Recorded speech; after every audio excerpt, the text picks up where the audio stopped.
In this chapter, we're going to continue the topic of firm-level decision-making. And our simple models, the goal of the firm is to maximize profit, which is equal to total revenue minus total cost. In the previous chapter, we looked at the cost structure of a representative firm. And in this chapter, we're going to look at the revenue side for firms. But we know that the revenue side depends on what the demand curve for your product is in a particular market. And in economics, we have different models that look at the demand side of the market. So in this particular chapter, we're looking at a firm that's operating in a market structure that's known as perfect competition. And in that market, there are a large number of buyers and sellers, a standardized product, and individual firms don't have the power to set price. And we'll look at the revenue side for a representative firm that's operating in this type of a market structure.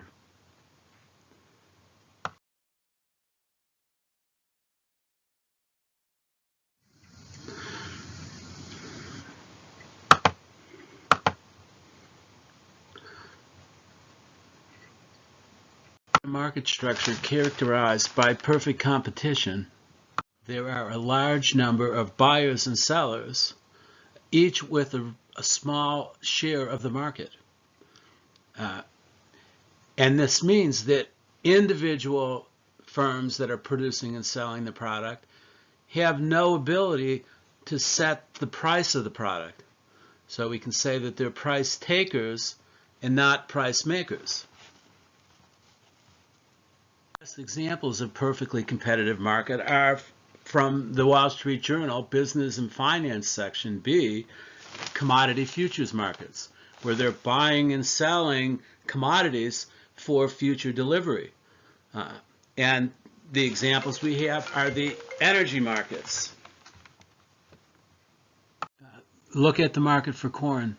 There are a large number of farmers producing corn both in the United States and internationally around the globe. The price of corn is determined not by the biggest farmer in Nebraska, but it's determined by the interaction of buyers and sellers in a global market for corn. So individual firms producing corn have no power to set the price of corn. And any change in market price is determined by the change in international supply or demand for corn.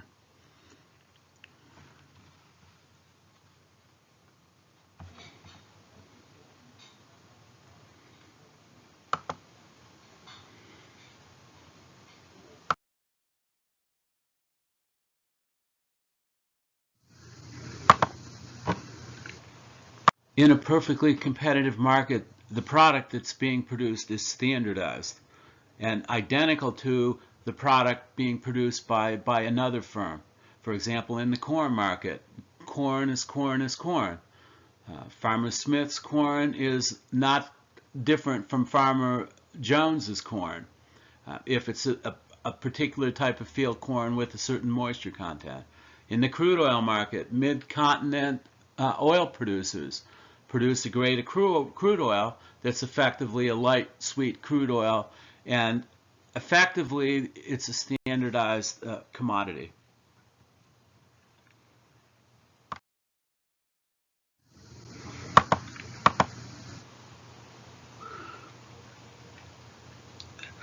In the long run, it's argued that if there are no barriers to entering the industry and there's a large number of firms in the industry, large number of corn farmers in the Midwest, a large number of mid-continent oil producers in the United States, that if firms in that industry are earning above normal profits, other firms can enter that industry relatively easily. So in the absence of barriers to entry or exit, firms that are losing money, negative economic profits, can leave the business, and firms, when they're earning positive economic profits, can enter the market. let's put this together. Which market is likely to be a perfectly competitive market? Let's see, there has to be a large number of buyers and sellers. Individual sellers don't have any power to set price. Price is determined by the interaction of buyers and sellers in the market as a whole. It's a standardized product. And in the long run, firms can either enter or exit the industry. So let's think about this. Cable TV. In most areas, there is only one cable TV provider. Some products might be reasonably close substitutes, but it's a small number of firms providing cable TV. Automobiles and trucks, similarly, there aren't that many producers, and when you walk into a showroom, each showroom, each manufacturer can set the target price, so they do have pricing power. Oil refineries, there aren't that many oil refineries, so at the refining level, it's likely that individual firms in a certain area do have a certain amount of market power. Farm commodities are the textbook examples of perfectly competitive markets. In fact, any market where there's a futures contract, turn to the Wall Street Journal, Section B, look at the commodity futures markets, typically the ag markets, corn, soybeans, feeder cattle, wheat, oats. There's a market for sale for future delivery, and that requires a standardized market, and the overall price is determined by international market forces, the interaction of buyers and sellers. Similarly, the crude oil market. The biggest crude oil producers don't set the price of crude oil. It's effectively a market-determined price. So there's a relatively large number of producers, and the interaction of supply and demand determines prices. So of this, the farm commodities are the textbook examples of markets that can be considered perfectly competitive.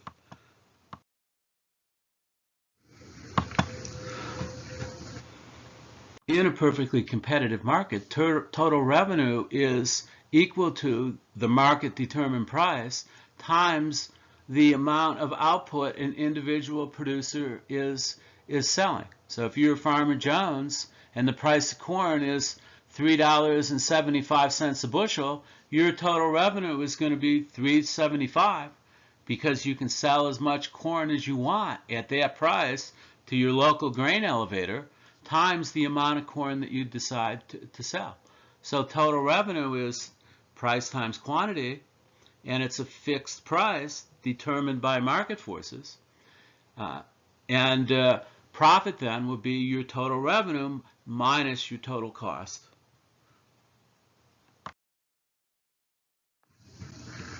In this example, we're assuming that you're producing trees, Christmas trees, in a market that's considered perfectly competitive. So in this perfectly competitive market, your standardized tree sells for $18 per tree, and you don't have any control over the price of that tree. And what you're given in this table is your total cost structure, the relationship between total cost and the number of trees that you produce. So when you produce 0 trees, your total cost is $140, which is a fixed cost. When you produce 10 trees, your total cost is $300. When you produce 20 trees, your total cost is $360. So we're assuming that you know your cost structure for the firm that you're operating. Okay, then total revenue is simply the number of trees that you produce and sell times a price of $18. So when you produce 10 trees, your total revenue is a price of $18 times the 10 trees that you produce, so your total revenue is $1,800. And when you're given this information, the market price and your cost structure, and set this up as a decision problem, you can choose your level of production that's going to maximize your profit. And you can see profit is the difference between total revenue and total cost. And initially, when you don't produce any output, your revenue is 0 and your fixed cost is 140, so you have negative economic profits at low output levels. Okay, then when you increase output, you can see that profit is increasing. So when you increase your output from 10 to 20 to 30 to 40 to 50 trees, your profit increases to $180. Then when you increase profit beyond 50 to 60 to 70, you can see that your profit starts to go down from 180 to 160 to 100. So if you set this up as a decision problem and said, well, your choice variable or decision variable is the level of output that you're going to produce and sell, given this information, you're going to choose to sell 50 trees and your total profit would be $180. So in order to maximize profit, you're going to produce and sell 50 trees and sell them at a market price of $18.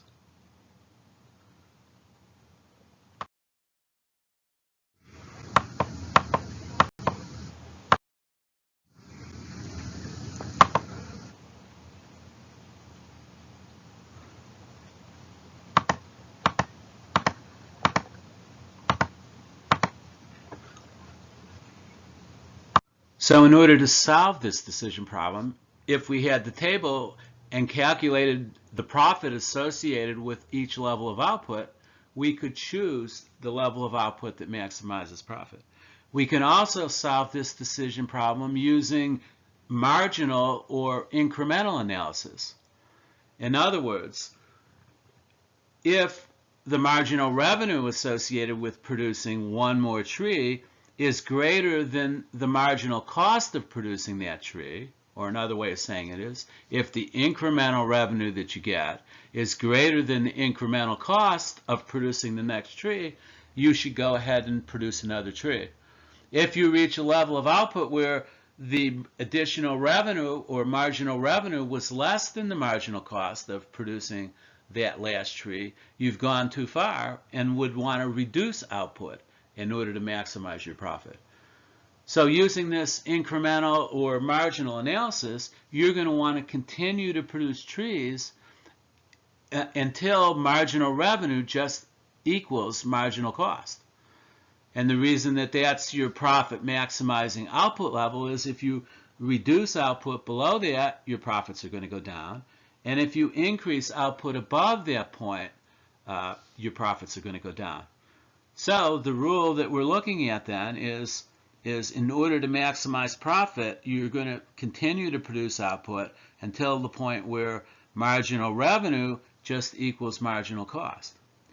And in a perfectly competitive market, marginal revenue is just equal to the price of the product, because the additional revenue you get from selling one more Christmas tree is always $18, because that's the market price, and you can sell as many trees as you want at that price.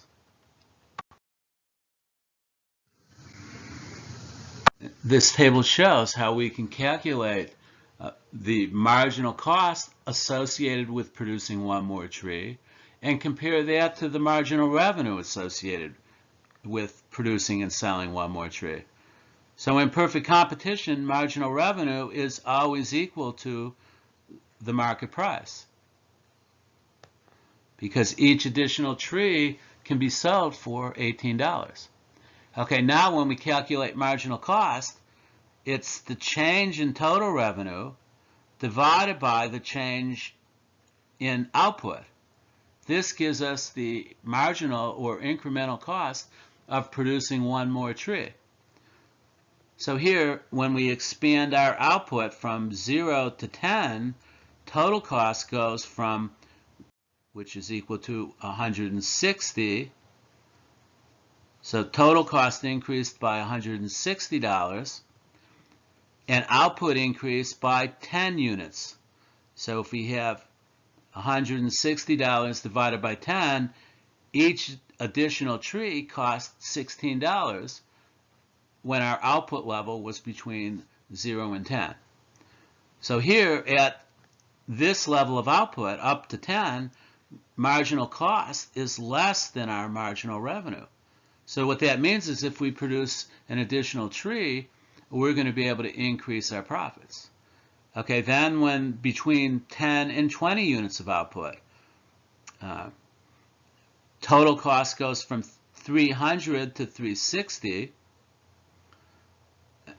and our marginal cost is 60 divided by 10, or $6.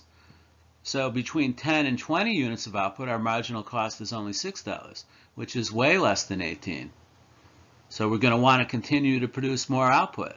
Between 20 and 30 units of output, our marginal cost is $8 per tree, which is less than 18. Between 20 and 30 units of output, our marginal cost is $12, which is less than the 18 marginal revenue. Then when we go from 40 to 50 units of output, our marginal cost is 16, which is less than 18. Okay, then when we go from 50 to 60 units of output, our marginal cost is 20, which is greater than 18. So what this shows is at an output level of 60, marginal cost is greater than marginal revenue. So in order to increase profits, we would want to reduce output. And at 50 units of output, up to 50 units of output, our marginal cost is less than our marginal revenue. So in this table, there's some point where marginal revenue is going to equal marginal cost.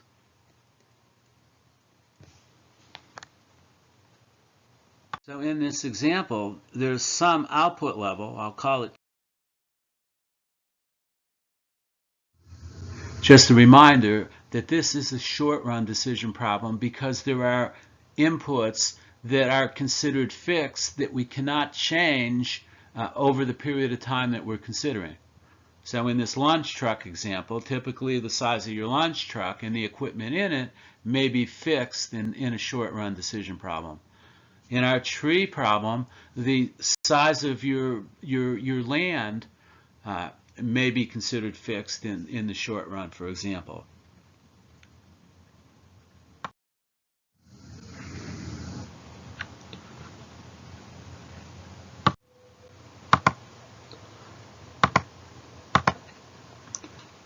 Now we can solve our decision problem graphically. First, we graph marginal revenue. The additional revenue that we get when we sell a tree is always equal to the $8 market price. So we can graph marginal revenue, which is always 18, regardless of how many trees we're producing and selling. Okay, then when we graph marginal cost from the previous table, we're graphing marginal cost at the midpoint. So when output is between 0 and 10, our marginal cost is $16. At our output between 10 and 20, at the midpoint, our marginal cost is $6. And similarly, when output is between 40 and 50, our marginal cost is $16. And at this level of output, marginal cost is less than marginal revenue. Our marginal cost is $16, our marginal revenue is 18. So if we're trying to maximize profit, we're going to want to increase output in order to increase profits. When our output is between 50 and 60 units of output, our marginal cost is 20. So here, marginal cost is greater than marginal revenue. And in order to increase profits, we'd want to reduce output. So using this incremental reasoning where we want to continue to produce output until marginal cost just equals marginal revenue, we're going to produce at a level of output that's equal to 50. So in this graph, the graphical solution is producing at an output level where marginal cost equals marginal revenue. So we're going to sell 50 trees in order to maximize profit, and we're going to sell those at the market price of $18 per tree.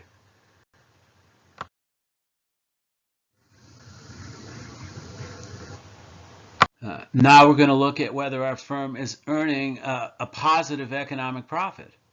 Profit is total revenue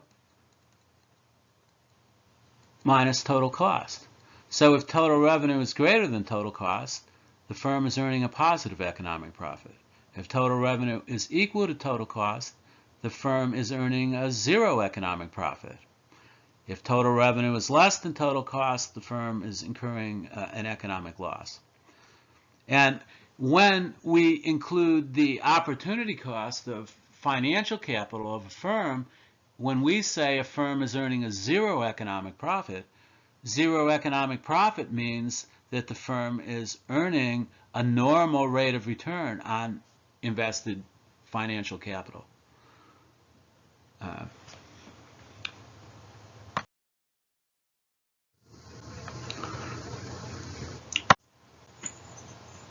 We can look at this graph and determine whether our tree producer is earning economic profits. So if we take the price of the tree minus what your average total cost of producing the tree is, this gives you profit per tree, or profit per unit. So in this example, we're saying if the market price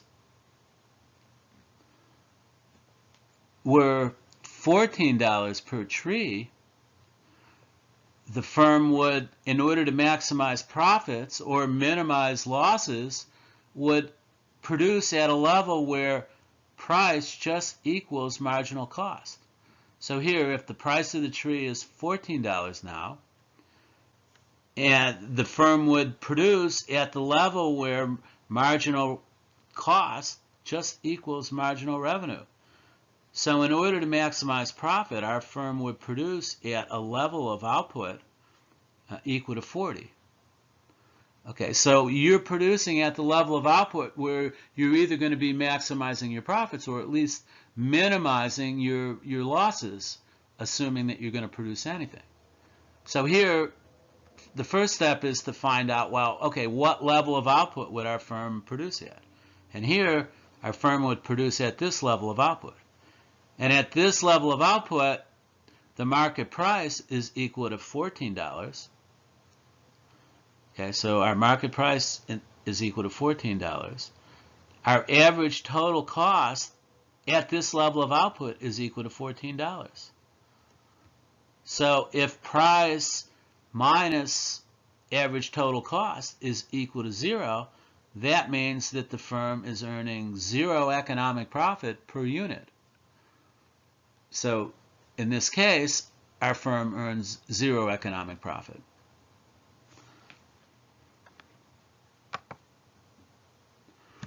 And what you can see is the firm is operating at the minimum point on its average total cost curve, but it's still earning 0 economic profit, which means it's earning a normal rate of return, which is considered the long-run solution in perfect competition.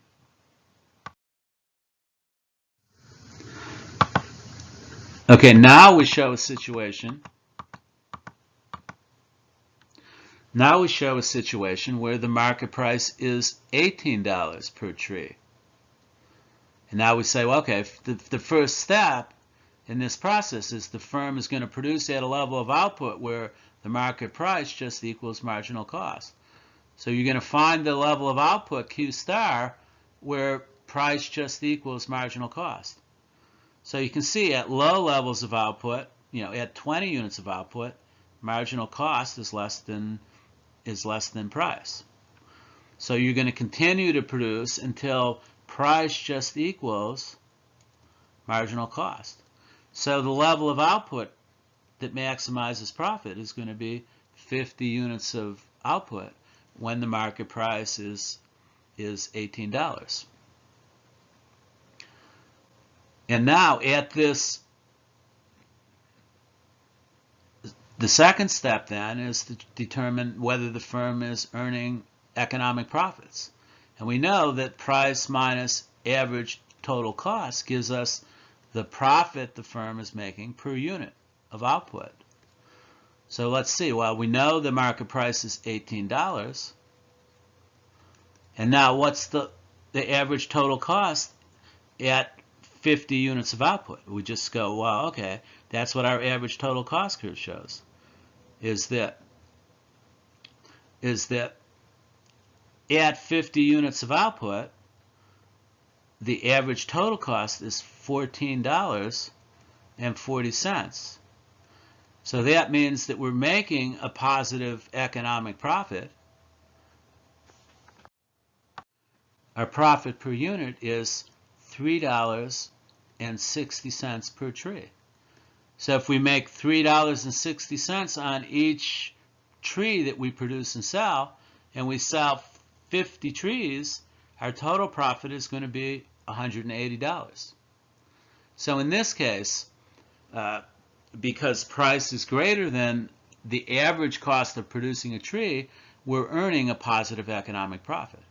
And graphically, the way that we show profit is, it's like, okay, this vertical distance is equal to $3.60.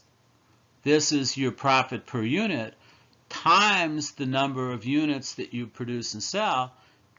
Graphically gives you this blue shaded area, which represents the total profit of our tree producer when the market price is $18.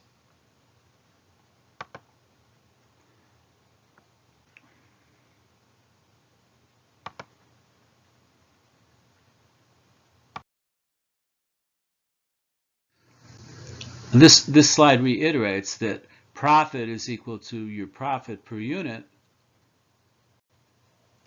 In other words, the price that you're able to sell the product for minus your average cost of producing the product times the amount of the product that you sell gives you total profit.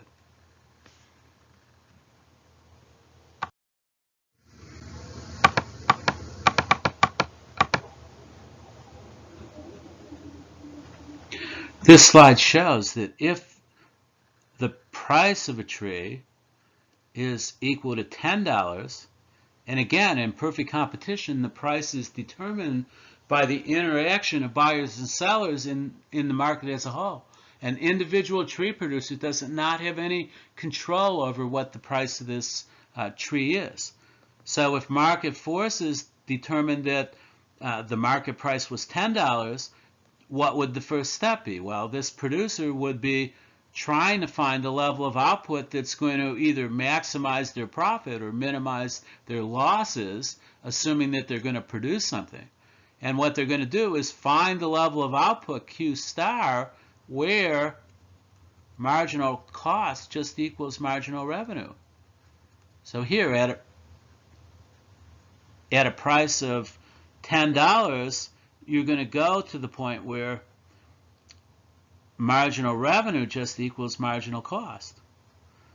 And now this is going to be the level of output that's going to maximize profit or minimize your losses, assuming that you're going to produce trees. So here you're going to produce 30 trees, and now the second step is, well, are you going to be making an economic profit?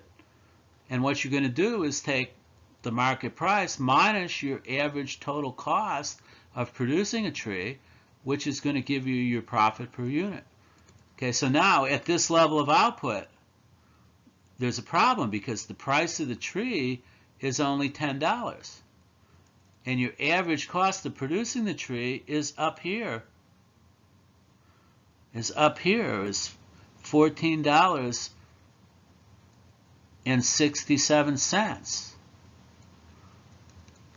So what that means is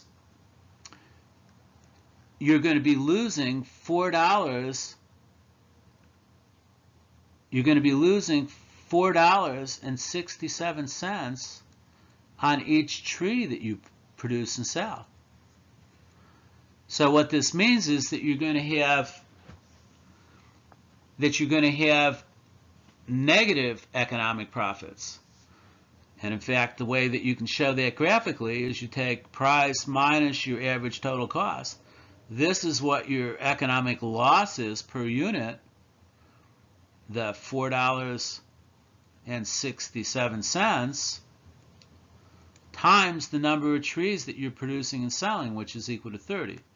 So your total loss would be 30. It would be 30 times $4.67 per tree, and essentially what that would be is $140 loss when you produce and sell 30 trees. So here's a situation where our producer has negative economic profits, which means that they're not covering all of their production costs.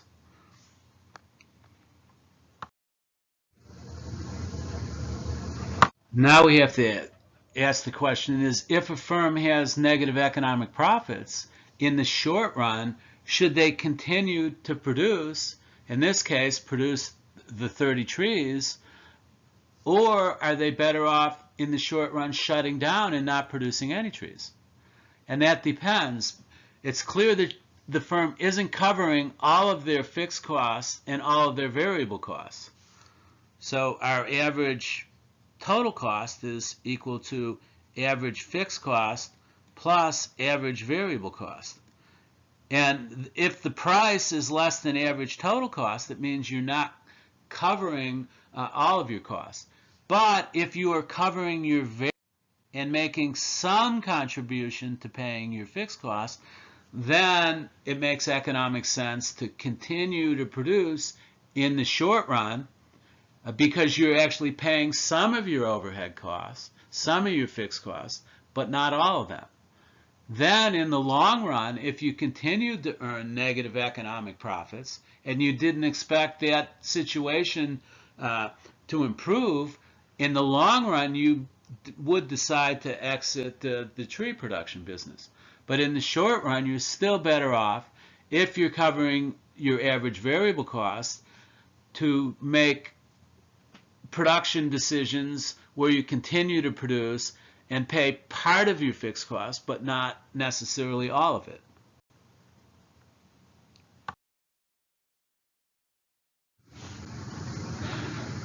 So if price is less than average variable cost at the output level that maximizes profit, where marginal revenue equals marginal cost, then in the short run, the firm is better off shutting down and not producing anything. So if you're not covering your variable costs, you're better off not producing. So if you were a lawn mowing business and you couldn't cover your labor costs and your gasoline costs and other variable costs, then you'd be better off not producing, because you're not in a position to even make some contribution to your fixed overhead costs.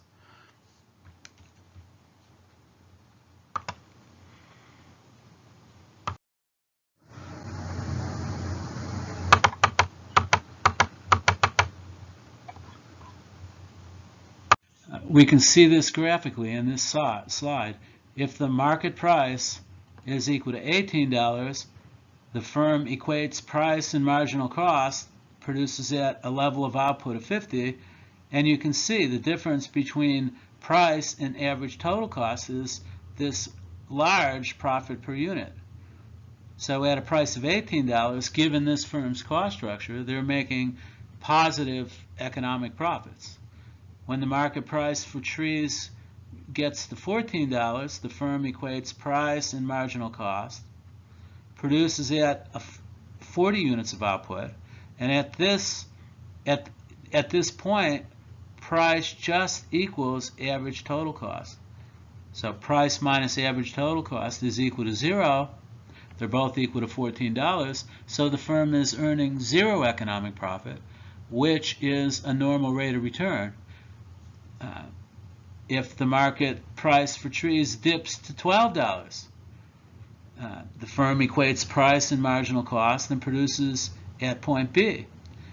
And at this point, you're not covering your average total cost, so you have an economic loss, but you're covering your average variable cost, and you're making some contribution to overhead. So in the short run, if the price is $12, the firm is going to continue to produce a level of output equal to 35. If the market for trees, the price continues to dip to $12, the firm equates price and marginal cost, produces at point A, and here they're just covering their variable costs.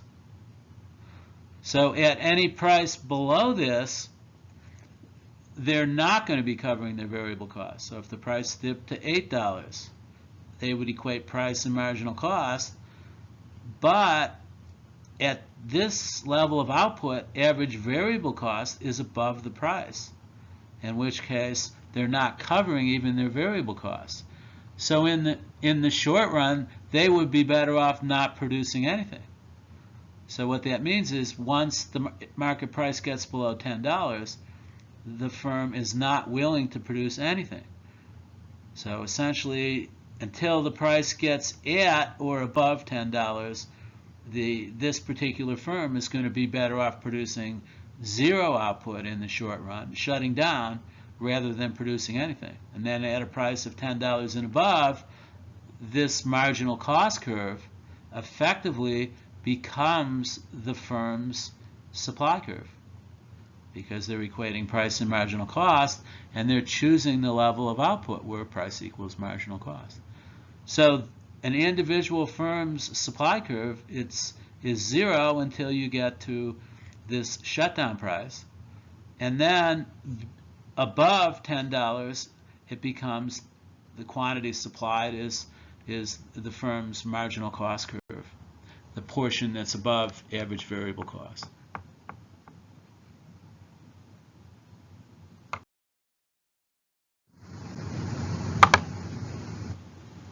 In summary, if the market price is above the minimum point on the average variable cost curve, or above what we're calling the shutdown price, the firm is going to continue to produce, at least in the short run. If the market price is below the minimum point on the average variable cost curve, the firm in the short run is better off shutting down, producing nothing.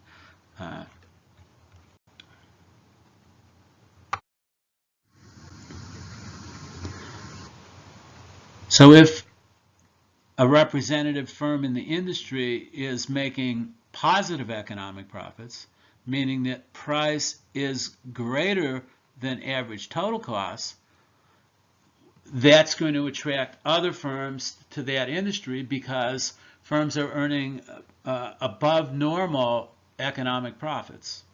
So if there are not any barriers to entering the industry, other firms are going to be attracted, which over time is going to reduce profitability to normal levels, meaning economic profit will eventually reach zero again.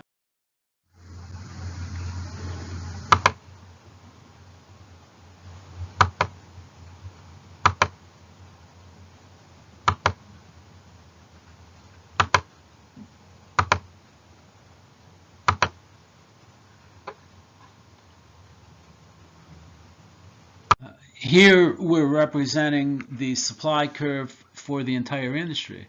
So for simplicity, they've assumed that there are 100 firms in this industry with identical cost structures. So when the price is below $10, the quantity supplied for the entire industry is equal to zero. When the price is above $10, the quantity supplied for the industry is equal to the 30 units that each firm provides times the 100 firms, which gives us a total quantity supplied in the industry of 3,000. When the price increases to $14, each firm produces 40 units of output, and if there are 100 identical firms, that would be an industry output of 4,000. When the market price goes up to $18, the quantity supplied in the industry, it's 50 units for each firm times the 100 firms in the industry. So essentially this short-run industry supply curve is just the horizontal summation of the supply curves for each of the 100 firms that are in this industry.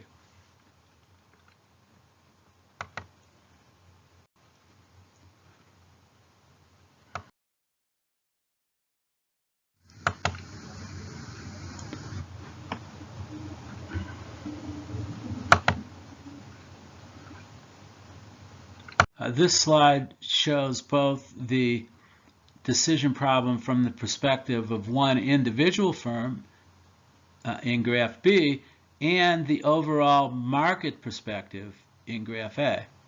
So initially we're saying that given the initial supply curve S1 and our demand curve D, that the overall market is going to determine an equilibrium price that's equal to $18 for each tree.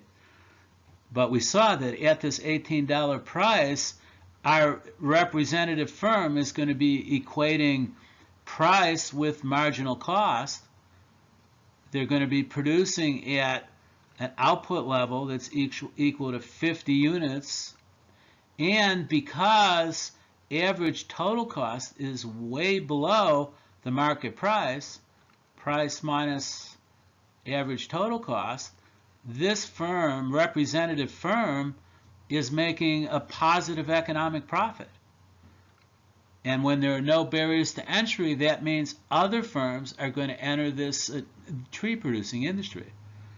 So what's going to happen when more firms enter the industry is the market supply is going to shift outward. So we're going to have more firms in the industry producing trees, so that the market supply curve is going to shift outward to S2. And when that happens, we get a new equilibrium price for the tree market, where now the equilibrium price after supply increase is equal to $16. And at this price, we see the firm equates price and marginal cost, produces 45 trees, but they're still earning positive economic profits because price is still much greater than average total cost. This is the profit that they're making per unit times the number of units that they sell, give you this pink hatched area that's a positive economic profit. So then over time the supply curve is going to shift outward again. And let's say it shifts out to S3. Now the market price is going to go down to $14. And at this price, the firm equates price. This is the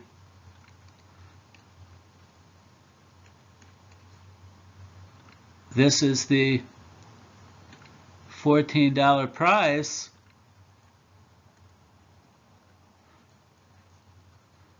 This is the $14 price. The firm equates price and marginal cost and produces at 40 units of output.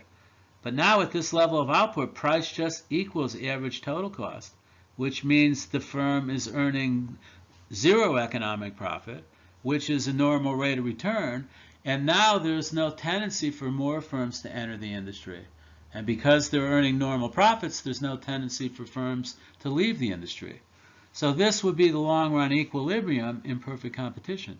The market price would be $14, and each firm, if they had identical cost structures, would be producing 40 units of output.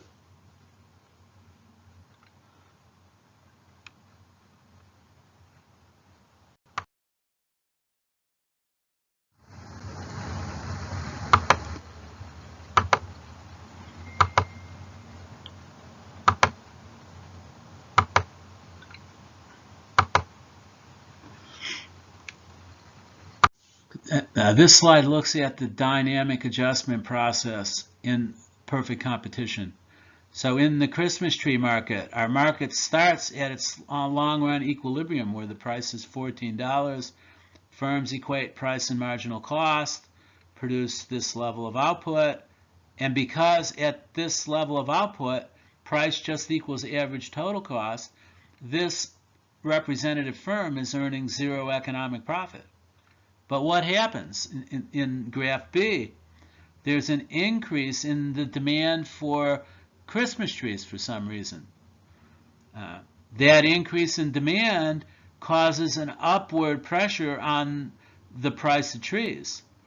So the equilibrium price of trees went from $14 to $18 because of this increase in demand for some reason in the U.S. market. So now at this higher price of $18, as we showed earlier, firms are earning above normal profits.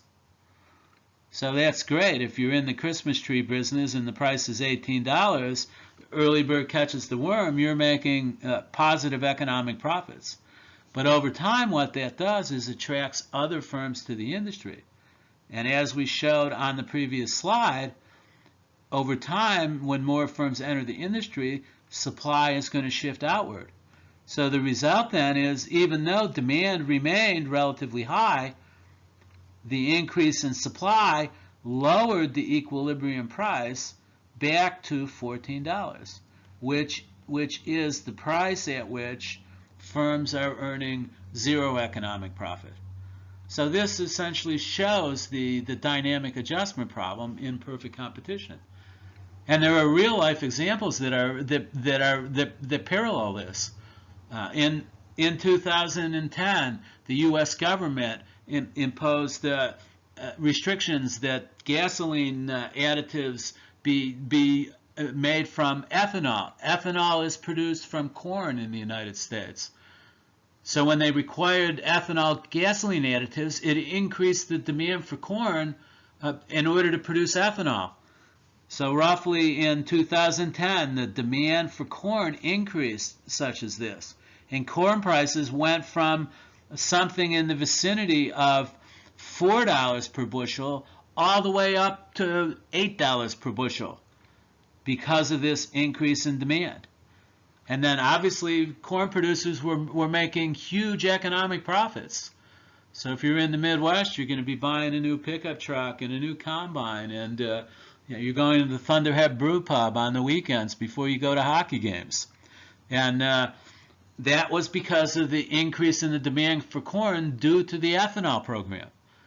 Okay, then once prices got to be $8 per bushel, farmers the next year decided that if you're growing corn, you're going to make a lot of money.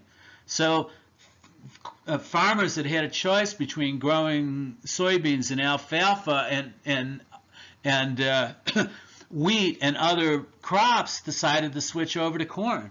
And guess what? The next year there was a big increase in the supply of corn, and the price didn't go all the way from $8 back to $4, but by the end of the next crop year, corn prices went from $8 back to something in the neighborhood of $5 per bushel. And you can see that perfectly competitive markets do have these long-run supply responses.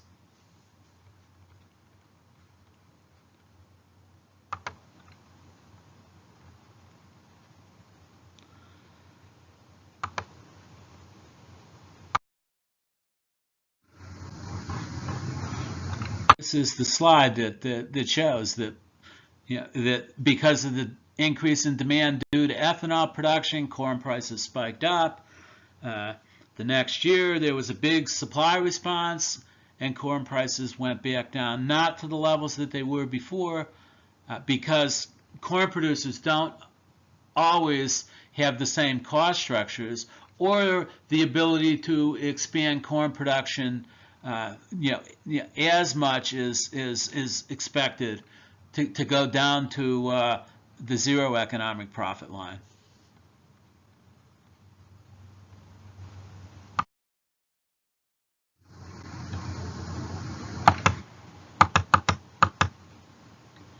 When we calculate the price elasticity of supply at point A, we'll find that supply is less elastic along the short run supply curve, more elastic along the long run supply curve. And the reason for that is, well, when the price of the product increases, more producers are attracted to the market and supply increases. When price decreases, some producers exit the industry and supply decreases. So the long-run supply curve is typically more elastic than the short-run supply.